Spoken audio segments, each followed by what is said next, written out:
This is a very sad time for all of us, and a detailed bulletin and this thing will be released tomorrow. So what is the condition? He is no more. He is no more. At what time it was? 7 o'clock, 7 p.m. 7 p.m. 10 minutes ago. What is the main health issue? उनका food pipe का reconstruction का major surgery हुआ था. उसके बाद उनका kidney का problem हुआ था जो कि सपोर्ट चल रहा था. पर 10 मिनट के पहले, आज से अभी 10-15 मिनट पहले उनको सडनली उनका हार्ट में प्रॉब्लम आया. हार्ट काम करना बंद किया. उसको हार्ट को बहुत रिवाइव करने की कोशिश किया गया पर वो रिवाइव नहीं कर पाए. 7 बजे ही वॉज 7 बजे उनका डेथ हो गया. ठीक है. ये सर्जरी सर, व्हाट सर्जरी? ये अभी डिटेल्स अभी नहीं बता सकते. ठीक है. हाँ, ये डिटेल्स अभी मेरे पास नहीं है. ठीक है. दीज आर डिटेल्स जो बाद में फैमिली रिलीज करेंगे. This is something personal to the family. Okay. So this we can not release right now. At what time body will be shifted? अभी तो body the family is there. अभी तो body अभी ICU में ही है. अभी वो ఫ్యామిలీ డిసైడ్ కరేగి బాడీ कैसे షిఫ్ట్. గంటలో అక్కడికి బాడీని తీసుకురావడం జరుగుతుంది. అలాగే రేపు టోటల్గా తెలుగు చలనచిత్ర పరిశ్రమ బంద్ చేస్తున్నాం. No shootings, no works. ఇప్పుడే మేము తెలుగు ఫిల్మ్ ఛాంబర్ తరఫున, తెలుగు ఫిల్మ్ ఇండస్ట్రీ తరఫున, ఫిల్మ్ ఫెడరేషన్ తరఫున డిక్లేర్ చేయడం జరిగింది. కాబట్టి మీరందరూ సహనం పాటించి ఇంటి దగ్గరకు వస్తే 30 గంటలో బాడీని అక్కడ తీసుకొని వస్తాం. Thank you. దాసరి సినీ రంగానికి మాత్రమే కాకుండా రాజకీయ రంగంలో కూడా తనకంటూ ఒక పాత్రను సృష్టించుకున్నాడు, కష్టపడ్డాడు, పనిచేశాడు. ఏ బాధ్యత తీసుకున్నా అంకిత భావంతో చేసిన వాడు దూరం కావటం బాధాకరం. కుటుంబంలో కొన్ని ప్రాబ్లమ్స్ ఉన్నాయి, కానీ నాకు నా భర్తకు విడాకులు అయితే అవ్వలేదు. లాస్ట్ టైం మా అమ్మగారు హాస్పిటల్లో ఉన్నప్పుడు చాలామంది అనుమానం వ్యక్తం చేశారు. అంత ఆరోగ్యమైన మనిషి హఠాత్తుగా ఇలా అనారోగ్యం పాలయ్యారని అనుమానం వ్యక్తం చేశారు. లాస్ట్ టైం కూడా నేను వచ్చాను, లోపల నన్ను పోనీలేదు. దాని మీద కొంచెం అనుమానాలు ఉన్నాయి. ఇప్పుడు మే 4th రోజు మా అమ్మగారి దగ్గరికి వెళ్ళాను. మా అమ్మగారు మంచిగా మాట్లాడారు. మాస్టర్ దాసరి నారాయణరావుని సినీ ఫీల్డ్కి, ఇండస్ట్రీకి ఇంట్రడ్యూస్ చేయాలని మనవుడు అడిగాడు. తప్పకుండా చేస్తానమ్మా అన్నారు. ఇంకొక చిన్న ఆపరేషన్ ఉంది, 2 వారాల తర్వాత రండి కూర్చుని మాట్లాడి, మాకు కూడా ఆస్తిలో భాగం ఏమి ఇవ్వలేదండి, 2 వారాల తర్వాత కూర్చుని చేస్తానమ్మా, ఎంతోమందికి జీవితాలు ఇచ్చినాను, మీకు అన్యాయం చేయను, నా మనవడిని నేను తీసుకుంటాను దగ్గరికి అన్నారండి. అంతలోపల ఇలా జరిగింది. మరణం మీద నాకు అనుమానాలు ఉన్నాయండి. Thank you. ముద్రగడ గారి అంశంలో ఆయనతో మాట్లాడితే ఆయనే మొట్టమొదటిగా చొరవ తీసుకొని అందరినీ కలిపేటటువంటి కార్యక్రమం చేశారు. ఒక చలనచిత్ర పరిశ్రమకే కాదు, రాజకీయ రంగానికి కూడా ఒక పెద్ద దిక్కులాగా ఉన్నటువంటి వ్యక్తి. అనేక ఉద్యమాలకి ఆయన ప్రోత్సాహం, ఆయన ఆలోచన విధానం పనిచేసింది.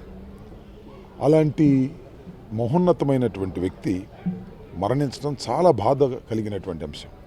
ఎందుకంటే చలనచిత్ర రంగంలో చాలామంది ప్రముఖులు ఉన్నారు, అలాగే రాజకీయ రంగంలోనూ ప్రముఖులు ఉన్నారు. కానీ చలనచిత్ర రంగంలోనూ రాజకీయ రంగంలోనూ రెండింటిలోనూ ప్రముఖ పాత్ర వహించినటువంటి వ్యక్తి దాసరి నారాయణరావు గారు. అరుదైనటువంటి వ్యక్తి. అలాంటి వ్యక్తి మరణించటం నిజంగా కేవలం చలనచిత్ర రంగానికే కాదు, రాజకీయ రంగానికి కూడా తీవ్రమైనటువంటి నష్టం జరిగింది. ఆయన మరణించటం వ్యక్తిగతంగా మాబోటి వ్యక్తులకు తీవ్రమైనటువంటి నష్టం. ఏదైనా ఒక సమస్య వచ్చినప్పుడు, ఒక జటిలమైన సమస్య వచ్చినప్పుడు ఆయన దగ్గరికి వస్తే కాసేపు కూర్చుని మాట్లాడి ఆయన సలహా తీసుకొని, దాసనారాయణరావు గారు ఇలా చెప్పారు, వీళ్ళు వెళితే బాగుంటుందని మేము అనుకునే 10 మందితో మాట్లాడుకునేటటువంటి ఒక మంచి వాతావరణం ఇవాళ లేదు అనే బాధ మా మనసుల్లో ఉన్నది. ఆయన మరణించటం ఆంధ్ర రాష్ట్ర ప్రజానీకానికే కాదు, రాజకీయానికే కాదు, భారత చలనచిత్ర రంగానికి కూడా తీవ్రమైనటువంటి లోటుగా మేము భావిస్తున్నాం. ఆయన ఆత్మకు శాంతి కలగాలని ఆయన కుటుంబ సభ్యులకు అందరికీ కూడా ప్రగాఢ సానుభూతిని సందర్భంగా తెలియజేస్తాం.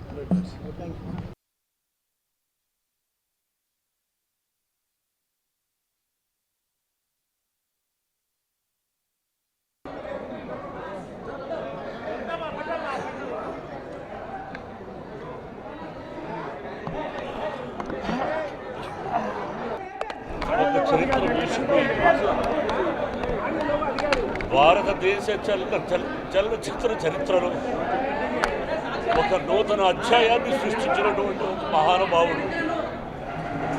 భారతదేశంలో ఒక చలనచిత్ర పరిశ్రమ, అందులో ఒక దర్శకుడికి ఒక గొప్పతనం, ఆ కీర్తి ప్రతిష్టలు తెచ్చినటువంటి నాకు నటుడిగా జన్మను ప్రసాదించిన నా తండ్రికి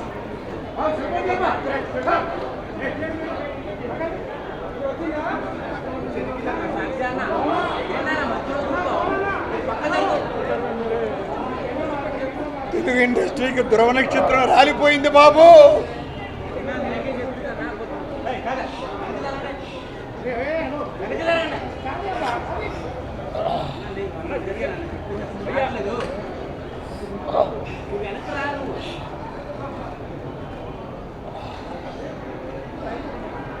తల్లిదండ్రుల కంటే కూడా ఎక్కువ టైము నేను స్పేర్ చేసింది మా గురువుగారు వైఫ్ దగ్గరే. 1971లో నేను మా గురువుగారు దర్శకుడు కాకముందు నుంచి నేను ఆయన దగ్గర ఉన్నాను.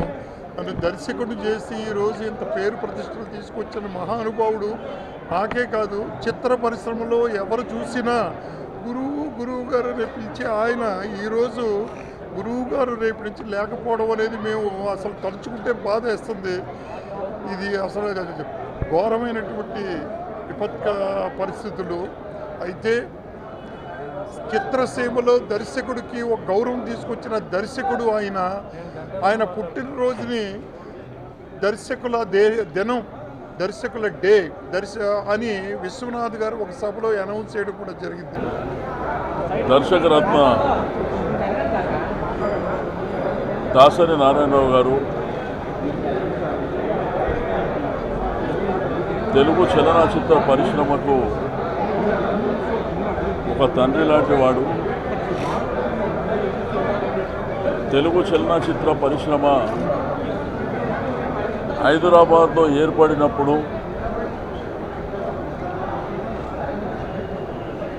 మరి ప్రముఖ పాత్ర పోషించడమే కాకుండా ఇండస్ట్రీని హైదరాబాదు రావడానికి చాలా కృషి చేసినటువంటి వ్యక్తే కాకుండా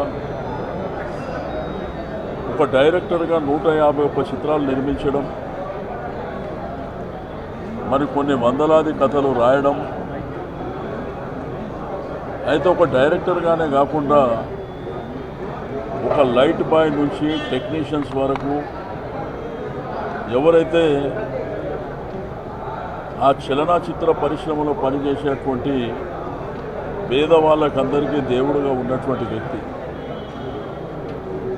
ఏ సమస్య వచ్చినా తన భుజస్కంధాలపై వేసుకొని వాళ్ళందరికీ న్యాయం చేసినటువంటి వ్యక్తి. ఈరోజు చిత్రపురి నిర్మాణం జరగడానికి కూడా ప్రముఖ పాత్ర పోషించినటువంటి వ్యక్తి దాసరి నారాయణరావు గారు. ఈరోజు ప్రపంచంలో ఉన్నటువంటి తెలుగు వాళ్ళకు కూడా ఆయన అంటే చాలా ఇష్టం, చాలా పెద్ద అభిమానులు ఉన్నటువంటి వ్యక్తి. మరి ఒకవైపున చలనచిత్ర పరిశ్రమలో కృషి చేస్తూ మరి ఆ తర్వాత రాజకీయాల్లోకి వచ్చి కేంద్ర మంత్రిగా ఎదిగినటువంటి వ్యక్తి. 75 సంవత్సరాలు వారికి ఇప్పుడు ఉన్నప్పటికీ తన చివర ప్రాణాలు వదిలే వరకు కూడా చలనచిత్ర పరిశ్రమలో పులిలాగా బతికినటువంటి వ్యక్తి. ఎందరో అభిమానులు, మరి ఎందరికో లైఫ్ ఇచ్చినటువంటి వ్యక్తి. ఈరోజు చాలామంది డైరెక్టర్గా ఎదిగినటువంటి వాళ్ళకి కానీ, నిర్మాతలుగా ఎదిగిన వాళ్ళకి కానివ్వండి, చిన్న చిన్న క్యారెక్టర్ యాక్టర్స్ కానివ్వండి, టెక్నీషియన్స్ కానివ్వండి, మరి ఆయన ద్వారానే పైకి వచ్చినటువంటి సందర్భాలు. అంటే కొన్ని వందలాది మందికి లైఫ్ ఇచ్చినటువంటి వ్యక్తి. విధి రాతని ఎవరేం చేయలేరు. మరి ఇక్కడ కృష్ణయ్య హాస్పిటల్లో ఆయన రెగ్యులర్గా చూపేయడమే కాకుండా గతంలో కూడా ఆపరేషన్ జరిగింది, మీకు అందరికీ తెలుసు. బట్ ఈరోజు సాయంత్రం మరి భగవంతుడు వారిని పైకి తీసుకువెళ్ళడం. అయితే ప్రోగ్రాం కూడా ఇప్పుడు నేరుగా ఇక్కడి నుంచి వాళ్ళ ఇంటికి తీసుకువెళ్ళడం జరుగుతుంది. మరి ఉదయం 10 గంటలకు వారి ఫార్మాలిటీస్ కంప్లీట్ చేసుకొని అక్కడి నుంచి చేవేలలో తనకున్నటువంటి ఫామ్ హౌస్లో ఈ దహన సంస్కారాలు అక్కడ చేయడం జరుగుతుంది. తెలంగాణ ప్రభుత్వం ముఖ్యమంత్రి గారు అధికార లాంఛనాలతో చేయమని చెప్పేసి ఆల్రెడీ డైరెక్షన్స్ ఇవ్వడం జరిగింది. కాబట్టి ఈరోజు మరణించినటువంటి వ్యక్తి చాలా గొప్ప వ్యక్తి. మరి తప్పకుండా వాళ్ళ కుటుంబానికి ధైర్యాన్ని ఇవ్వాలని ఆ భగవంతుని ప్రార్థిస్తూ, చరిత్రలో కొంతమందే పుడతారు, బట్ చనిపోయిన తర్వాత కూడా చరిత్రలో మిగిలిపోయే వ్యక్తులు కూడా కొంతమంది ఉంటారు. మరి ఆ కొంతమందిలో దాసరి నారాయణరావు గారు ఒకరు అని చెప్పి నేను ఈ సందర్భంగా తెలియజేస్తా ఉన్నాను. కాబట్టి ఇక్కడ నుంచి ఇంకొక అర్ధగంట 15-20 మినిట్స్లో ఇక్కడ నుంచి వారి ఇంటికి తీసుకువెళ్ళడం జరుగుతుంది. ఇంటి దగ్గర కూడా కొంత బందోబస్తు కూడా పెద్ద ఎత్తున పెట్టమని చెప్పడం జరిగింది.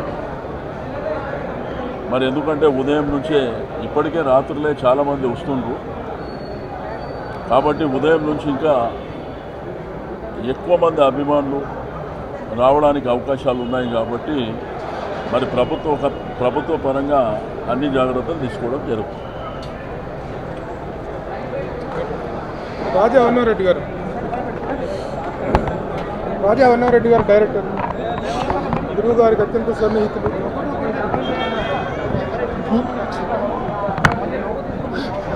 గురువు గారు లేరు అని చెప్పడానికి ఊరు రావట్లేదు. మహానుభావుడు, వృక్షం కింద మహావృక్షం ఆయన. ఇప్పుడు ఆ వృక్షం మీద ఉన్న చిలకలు పిట్టలు ఏమైపోతే దాని కింద బతికే మాలాటోళ్ళు ఏమైపోతా అర్థం అవట్లేదు. ఆయన తొందరగా వెళ్ళిపోతారని ఇలా జరుగుతుంది అనుకోలేదు.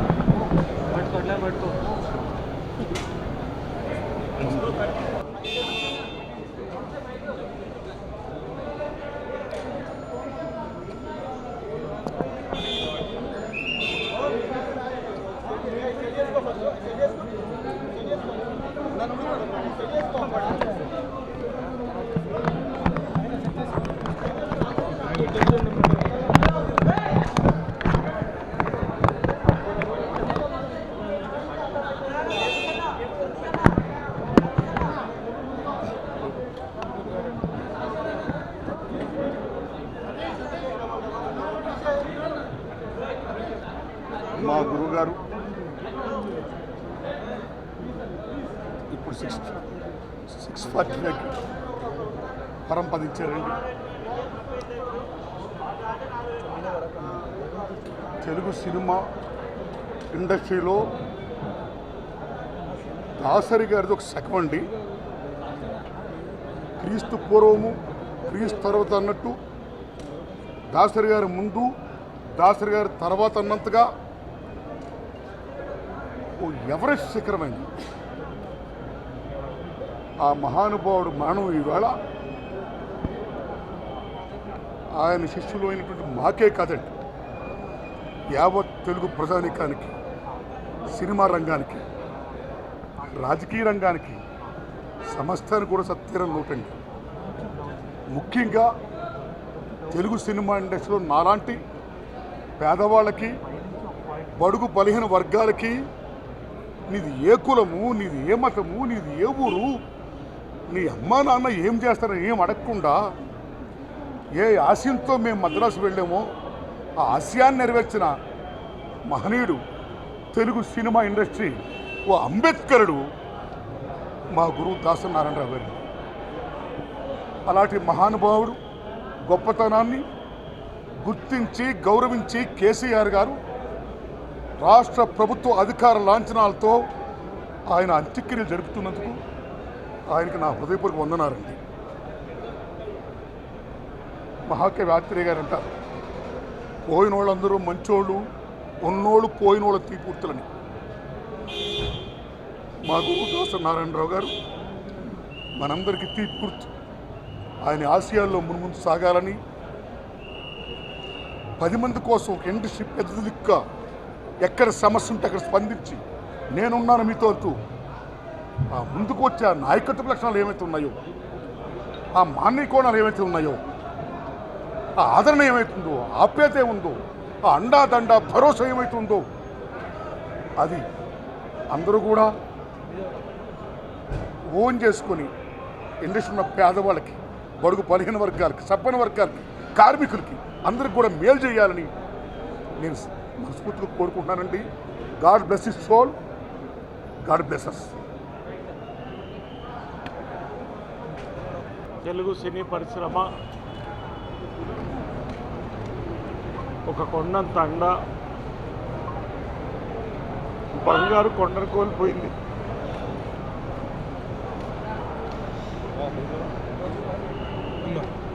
ఎవరికి ఏ సమస్య వచ్చినా కార్మికులకు కానీ సినీ నటులకు కానీ ప్రొడ్యూసర్లకు కానీ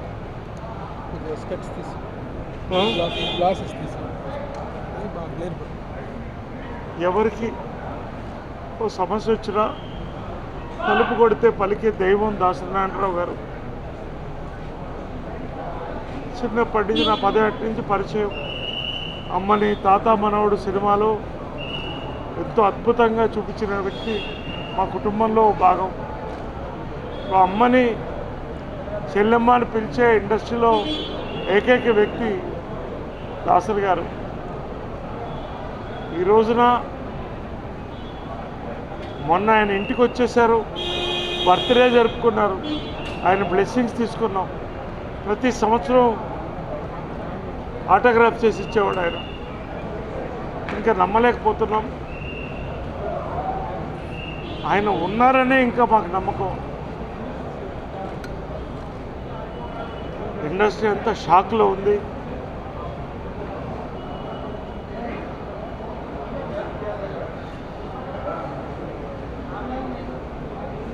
ఆయన ఆత్మ శాంతించాలని ఆ కుటుంబానికి మా కుటుంబానికి ప్రగాఢ సానుభూతి తెలుపుతున్నాం. మొన్ననే మా మూవీ ఆర్టిస్ట్ అసోసియేషన్కి చీఫ్ అడ్వైజర్గా వారిని ఉండమని లెటర్ కూడా మా ప్రెసిడెంట్ శివాజీరాజా గారు ఇవ్వడం జరిగింది. మళ్ళీ వెనక్కి తిరిగి రారని మేము అనుకోలేదు. ఆయన ఆత్మ శాంతించాలని. ఇండస్ట్రీ షాక్లో ఉంది, మేము షాక్లో ఉన్నాం, ఇంకా షాక్లో తేరుకోలేదు. ఆయన ఆత్మ శాంతించాలని కోరుకుంటున్నాం.